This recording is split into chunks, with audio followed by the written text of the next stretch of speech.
بسم اللہ الرحمن الرحیم۔ ملک الموت حضرت فاطمہ رضی اللہ تعالی عنہا کی روح کو کیوں قبض نہ کر سکے؟ شہزادی رسول صلی اللہ علیہ وآلہ وسلم سیدہ فاطمۃ الزہرا کی روح قبض کرنے کے لیے جب اللہ تبارک تعالی نے ملک الموت کو حکم فرمایا تو ملک الموت گردن جھکا کر خاموش ہو گیا اور اس کام پر جانے کے لیے راضی نہ ہوا کہ وہ سیدہ سلام اللہ علیہا کی روح قبض کرے۔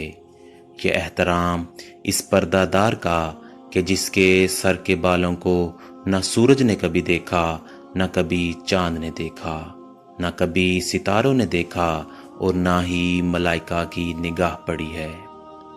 روایت ہے کہ جب سیدہ فاطمۃ الزہرا کی روح قبض کرنے کے لیے اللہ تعالیٰ نے اسرائیل کو حکم دیا تو وہ اس کام پر جانے کے لیے راضی نہ ہوئے، تو پھر خود اللہ تبارک تعالیٰ نے اپنے دستے قدرت سے اپنے محبوب کی لاڈلی بیٹی کی روح کو قبض فرمایا۔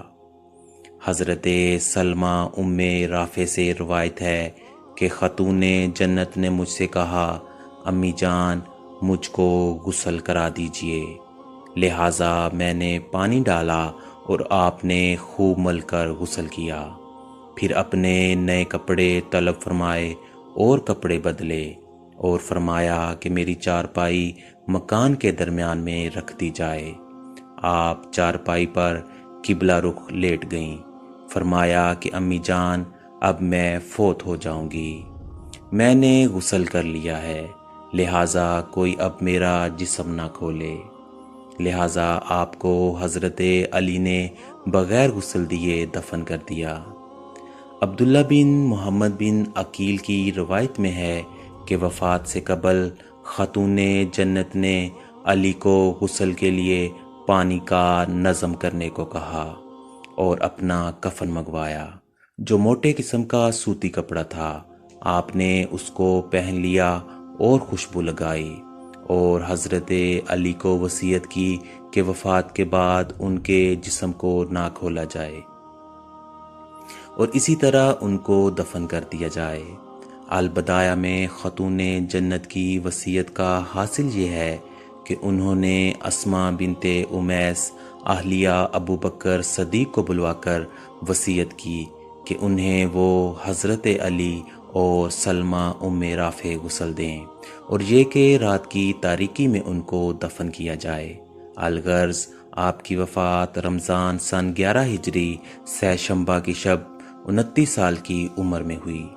اسلام میں سب سے پہلے آپ کو تابوت میں چھپایا گیا اور منگل کی شب میں علی نے آپ کی نماز جنازہ ادا کی اور دفن کر دیا۔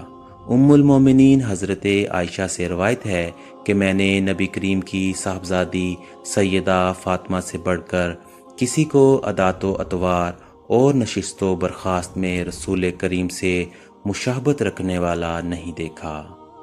حضرت ابن عمر سے روایت ہے کہ آقا و مولا جب سفر کا ارادہ فرماتے تو سب سے آخر میں حضرت فاطمہ رضی اللہ تعالی عنہا سے مل کر سفر پر روانہ ہوتے اور جب سفر سے تشریف لاتے تو بھی سب سے پہلے سیدہ فاطمہ رضی اللہ تعالی عنہا کے پاس آتے۔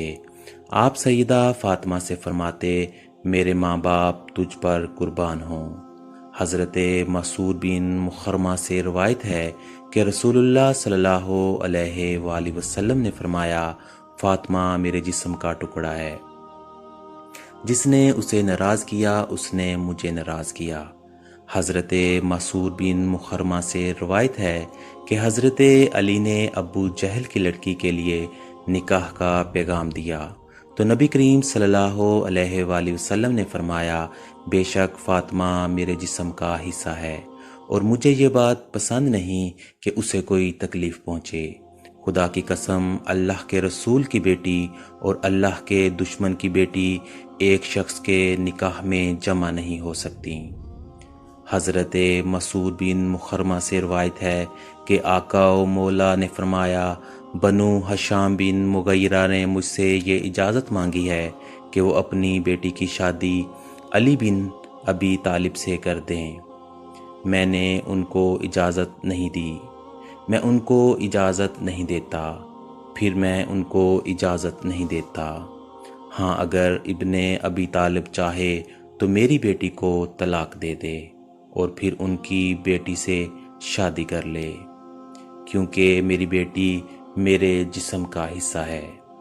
جو چیز اسے پریشان کرتی ہے وہ مجھے پریشان کرتی ہے، اور جو چیز اسے تکلیف دیتی ہے وہ مجھے تکلیف دیتی ہے۔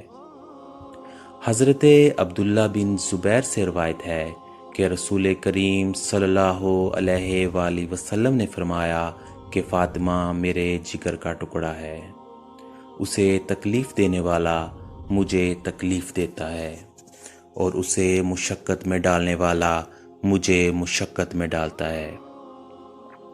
حضرت علی رضی اللہ تعالی عنہ سے روایت ہے کہ آقا و مولا نے سیدہ فاطمہ سے فرمایا، بے شک اللہ تعالیٰ تیری ناراضگی پر ناراض اور تیری رضا پر راضی ہوتا ہے۔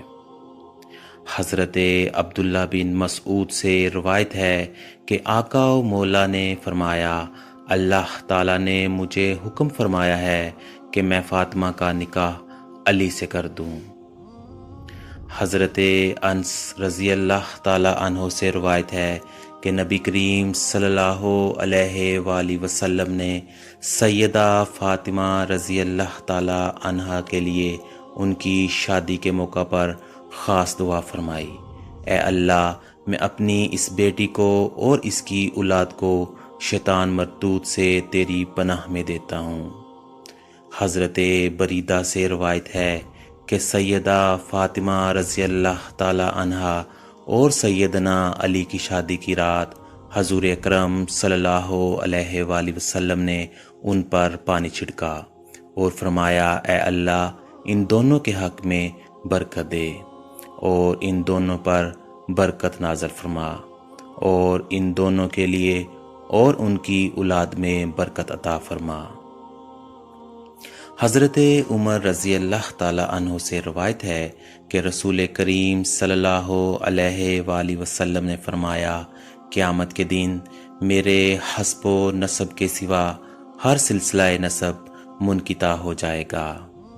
ہر بیٹے کی نسبت باپ کی طرف ہوتی ہے سوائے اولاد فاطمہ کے، کہ ان کا باپ بھی میں ہی ہوں اور ان کا نسب بھی میں ہی ہوں۔